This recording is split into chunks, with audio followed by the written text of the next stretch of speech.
So PCIM 2023, we're on the Future Electronics stand. I'm here with Martin Scheel, the Vertical Segment Manager for Motion and Safety.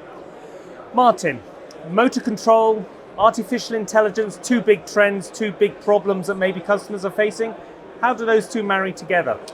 So the thing is, motor control is well known for some time in microcontrollers, sitting really in small microcontrollers, capable microcontrollers.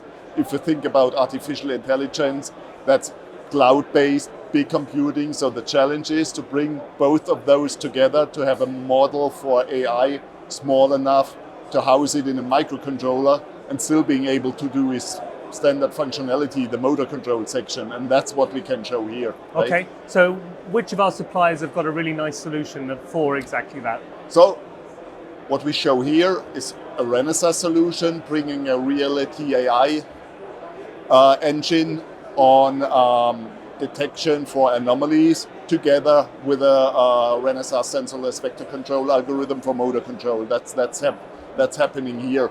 And this goes in the direction of predictive maintenance. So with the model we have here, without the use of an external sensor, so just by looking into the motor signals, the motor current signals, this inference engine, this trained model is able to detect if there's a load imbalance happening, as we have here with a little extra screw on top.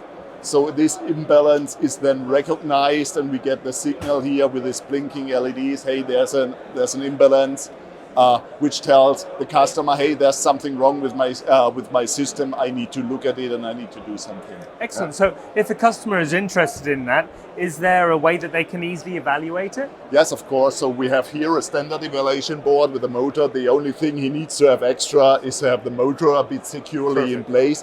But the rest we can absolutely help with. We have the tools available from Renesas, we have the hardware available, and we have the help of the specialists, both on motor control and on the reality AI side in the US as well. Makes it really easy. Thank you, Martin. Welcome. Thanks.